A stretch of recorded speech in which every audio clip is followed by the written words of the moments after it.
Salut l'équipe, alors j'ai vu que le petit contenu où je vous envoyais mes TP, mes SL et mes BE, ça vous plaisait pas trop mal, donc là je vais vous expliquer un trade que j'ai pu prendre du coup le jeudi 9 janvier et qui a TP le vendredi 10 janvier, le jour de NFP. Donc dans un premier temps, on va voir l'analyse, comment elle s'est passée. Donc ce que j'avais pu voir au départ, c'est que, attendez, je vais replay, tac. J'avais pu voir qu'on avait créé des gros icônes ici, donc on voit une touche parfaite, et qu'on était bien remonté. Donc là, on est bien remonté. On avait une structure qui était baissière, comme on peut le voir. Donc, il faut savoir ce que j'utilise beaucoup la structure. Donc ça, on va enlever. Tac. Donc, on fait des lows de plus en plus bas et des highs de plus en plus bas. Donc là, on sait qu'on est baissier. Ok, donc ça, c'est pour le daily. J'ai pas grand chose de plus à trouver en daily. Si je vois des imbalances daily, bah, je les notifie. Donc là, j'en avais une ici. Et c'est à peu près tout. Donc là, directement, je vais en H4. En H4, qu'est-ce que je peux voir? J'ai une première zone ici, une deuxième zone ici, et quelque chose qui est en train de se créer ici. Donc moi, potentiellement, je vais attendre soit qu'on revienne dans cette zone, soit qu'on revienne dans cette zone, chercher les confirmations. Parce qu'il faut savoir que ma structure, elle fonctionne comme ça. Donc là, j'ai un higher low, lower low, lower high, ici, ici. Donc pour l'instant, on est entre cette A to B là. Donc on travaille entre là et là. Donc ça, on va le mettre en orange. Donc nous, on cherche des ventes dans tout ça. Parce que ici, avec ce high, on a créé le break de ce low. Donc maintenant, c'est celui-là qui est protégé. Voilà. Donc ensuite, je descends en time frame.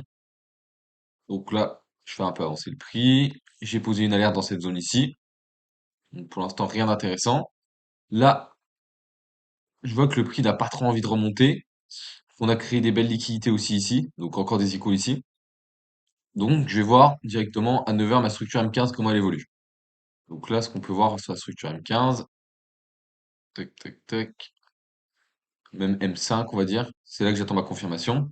Donc là, la structure, elle fait tac, tac, tac, tac, tac, tac, tac, tac, tac. Donc pour l'instant, c'est ça qui est protégé. Donc à partir du moment où ça casse, c'est là qu'on se retourne. Donc là, j'attends une cassure franche ici. Donc là, j'ai ma cassure franche. Cassure franche, c'est qu'il n'y ait pas une mèche, quoi. S'il y a juste une mèche qui passe en dessous et qui réintègre directement, ça m'intéresse pas. Par contre, s'il y a un corps de bougie qui passe en dessous, là, ouais, là, ça peut m'intéresser comme cassure. Donc, ok. Et il faut savoir que tout ça, mes analyses, je les envoie assez régulièrement sur Telegram, hein. Donc, n'hésitez pas à rejoindre, le lien est dispo dans la bio. C'était pour faire une petite parenthèse. Allez, on reprend l'analyse. Donc là, du coup, moi, qu'est-ce que je vais voir? Je regarde ce que j'ai. Je vois que j'ai une imbalance ici H4, donc je la notifie. Et ensuite, bah, je vais placer une alerte sur cette imbalance H4 et j'attends que le prix revienne. Le prix, qu'est-ce qu'il fait? Il revient. Je rentre pas directement en position. J'attends de voir. J'attends d'avoir une belle réaction. Donc là, j'ai eu une belle réaction. Il me semble que je suis rentré plutôt comme ça. Donc, tac.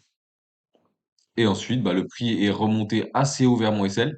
Mais je savais que ma structure protégée, maintenant, elle se retrouvait ici, vu que ça casse. Donc, je protège au-dessus. Et là, j'attends. On revient pas loin de mon SL, pas de souci.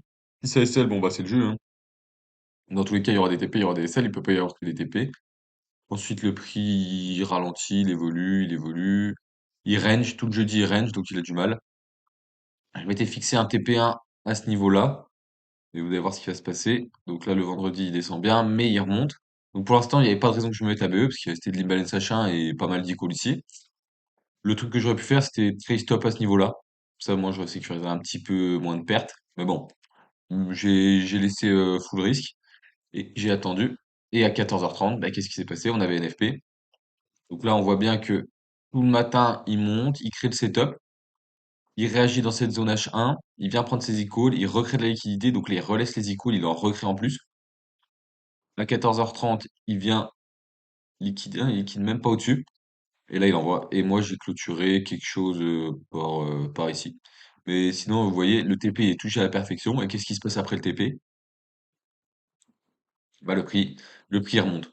Donc, vous voyez, utiliser les liquidités plus la tendance plus les confirmations en cassure, c'est super intéressant. Donc là, ouais, c'était un trade plus dur parce que moi, assez régulièrement, je préfère attendre que le prix revienne dans une zone, me fasse ma confirmation et parte. Ou dans cette zone, me fasse ma confirmation et décolle. Ou descend. Là, j'ai pas eu ma zone, mais potentiellement, je savais qu'il fallait que j'attende une cassure, donc j'ai attendu ma cassure. Et je savais que le prix il était pas obligé de remonter dans ma zone parce qu'il avait ralenti, il avait créé de la liquidité, il avait créé beaucoup de choses. Donc là, j'ai attendu ma confirmation. Mais dans tous les cas, j'étais dans la tendance. J'ai pas cherché d'achat, j'étais dans ma tendance. J'ai eu ma confirmation. Je sais que j'avais de la liquidité à target en bas, il y avait beaucoup de liquidité, j'avais déjà ça et ça. C'était super intéressant. Donc là, oui, c'est un trade un peu plus compliqué à comprendre que les autres, mais vous voyez, c'est toujours le même principe. Donc voilà pour ce petit trade. J'espère que ça vous a plu. N'hésitez pas à lâcher un commentaire, du coup, un petit like et rejoindre le Telegram si vous voulez plus d'infos sur ma stratégie. Allez, bisous l'équipe.